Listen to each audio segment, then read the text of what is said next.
매일 성경과 함께하는 오늘의 큐티 시간입니다. 12월 15일 오늘의 말씀은 욥기 38장 1절에서 18절입니다.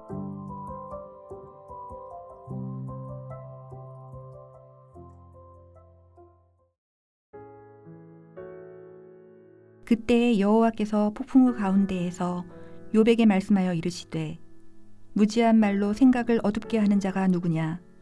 너는 대장부처럼 허리를 묶고 내가 내게 묻는 것을 대답할지니라. 내가 땅의 기초를 놓을 때 내가 어디 있었느냐?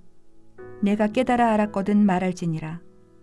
누가 그것의 도량법을 정하였는지, 누가 그 줄을 그것의 위에 띄웠는지 내가 아느냐? 그것의 주추는 무엇 위에 세웠으며 그 모퉁이 돌을 누가 놓았느냐? 그때 새벽별들이 기뻐 노래하며 하나님의 아들들이 다 기뻐 소리를 질렀느니라. 바다가 그 모태에서 터져 나올 때에 문으로 그것을 가둔 자가 누구냐?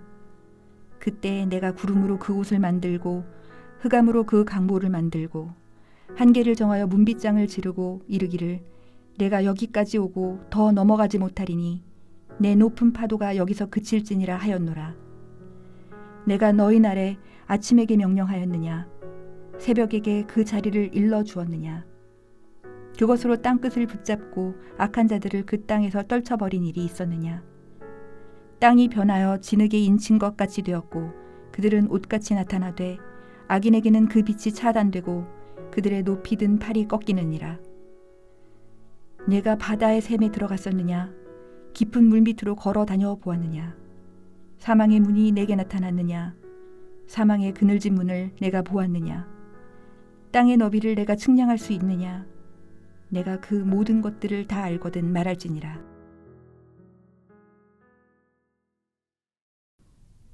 드디어 오늘부터 하나님께서 등장하셔서 말씀하십니다. 기대하는 마음을 가지고 운문으로 되어 있는 본문을 저의 표현으로 바꾸어 들려드리도록 하겠습니다. 하나님께서 욥에게 말씀하십니다.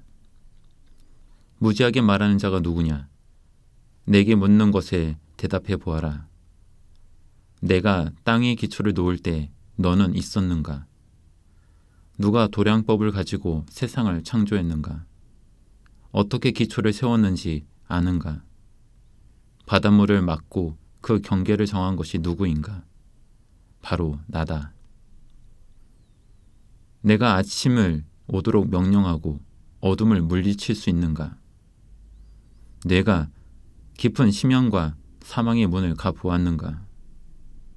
땅의 너비를 측량할 수 있는가? 이 모든 것들을 안다면 말해봐라. 욥은 하나님과의 대면을 꿈꿔왔습니다. 그러면 무엇인가를 밝혀낼 수 있을 거란 막연한 희망 같은 것이 있었습니다. 이런 희망은 어쩌면 우리에게도 있었을지 모릅니다. 그러나 정작 하나님의 말씀은 그런 희망을 무너뜨리는 듯합니다. 게다가 하나님의 말씀은 마치 날이 서 있는 것처럼 날카롭고 조금은 고압적인 분위기입니다. 하나님께서 세상을 창조하던 그날에 있었던 사람이 아무도 없다는 것을 하나님 자신이 누구보다 더 잘 아실 것입니다. 그런데 욥과 친구들에게 이렇게 말씀하시는 것은 마치 너희가 알고 있는 것이 없으면서 뭘 안다고 그러는 거야 라는 것으로 이해할 수 있습니다. 만일 우리가 하나님께서 욥과 친구들 앞에서 말씀하시는 것을 들었다면 부드러운 시선과 음성보다는 주눅들 만한 분위기였을 것입니다. 그렇다면 하나님은 왜 창조 이야기를 꺼내신 것일까요? 이와 관련하여 두 가지 측면에서 살펴보겠습니다. 첫 번째는 욥이 당하는 고난의 이유가 무엇인지를 친구들에게 설명하기 위해서일 것입니다. 하나님께서 매우 도전적으로 욥과 친구들에게 말씀하시는 것처럼 세상을 창조하던 때를 아는 사람은 세상에 아무도 없습니다. 그런 점에서 사람은 세상의 이치를 모두 아는 것이 아닙니다. 그것이 사람이 가지고 있는 한계라 말할 수 있습니다. 이런 메시지는 욥기 안에서 진행되어 온 욥과 친구들의 논쟁에 종지부를 찍게 합니다. 앞서 친구들은 욥이 죄를 범했기 때문에 하나님께서 벌을 내리신 것이라고 이해했습니다. 그러나 하나님께서는 이 역시도 사람이 알 수 없는 영역이라고 말씀하시는 것입니다. 다만 우리는 욥기 1, 2장의 이야기를 알기 때문에 38장에서 하나님께서 말씀하시는 것도 어색하게 들릴 수 있습니다. 우리가 아는 바에 따르면 하나님의 대답은 내가 사탄과 내기를 해서 욥이 고난을 당한 것이야 라고 말했어야 합니다. 그러나 하나님은 그런 대답 대신에 인간이 알 수 없는 것이 있다라고 말씀하십니다. 이런 하나님의 대답은 자신의 책임을 회피하려는 것이 아니라 궁극적으로 욥기서가 말하려는 대답을 우리에게 보여주는 것이라 할 수 있습니다. 우리가 만약 욥기 1, 2장을 몰랐다면 우리도 분명 욥의 친구들처럼 욥의 진정성을 의심했을 것입니다. 욥기 1, 2장이 있음으로써 우리는 욥을 오해하지 않고 규범적 지혜와는 다르게 욥을 이해했던 것입니다. 두 번째는 욥이 당하는 고난이 결코 모든 결과가 아니라는 점을 욥에게 알리시기 위해서일 것입니다.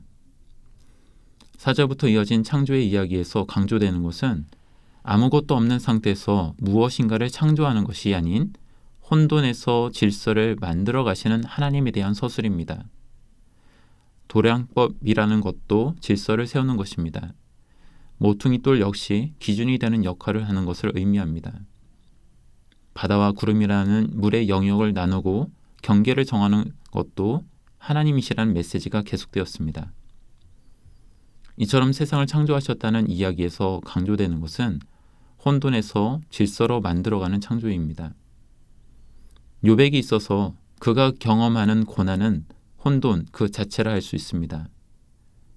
그동안 욥은 고난으로 묘사할 수 있는 그 혼돈 자체가 하나님이 행하신 일이라면서 덤덤하게 받아들이고 죽음을 기다리는 것이 유일한 낙인 것처럼 여겼습니다. 그러나 하나님께서는 혼돈의 세상을 질서 있는 세상으로 만드셨습니다. 이와 동일하게 앞으로 욥이 이해할 수 있는 방식은 아니겠지만 하나님께서는 욥의 고난을 질서의 상태로 만들어 가실 것입니다. 오늘날 인류가 과학과 기술의 발전을 통해 많은 것들을 알고 이전의 방식과는 다르게 세상을 보게 되었지만 그럼에도 불구하고 아직도 우리네 삶에는 우리가 이해할 수 없는 영역이 있음을 고백해야 합니다. 동시에 우리는 우리네 삶에 존재하는 고난의 문제를 마주대야 함에 있어서 하나님께서 바꾸실 것을 기대해야 합니다. 혼돈의 세상을 질서의 세상으로 만드셨던 주님을 기억하고 기대합시다. 함께 기도하겠습니다.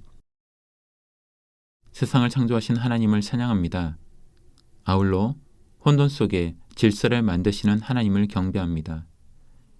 세상을 창조하신 것처럼 우리네 삶의 고통, 고난, 아픔, 슬픔과 같은 혼돈 속에서 우리를 만져주시기를 기도합니다.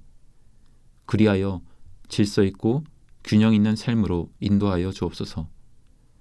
아울러 세계 이곳저곳에서 혼돈으로 인해 울고 있는 모든 이들에게 주님의 창조의 손길이 닿기를 간절히 원하며 예수님의 이름으로 기도합니다. 아멘.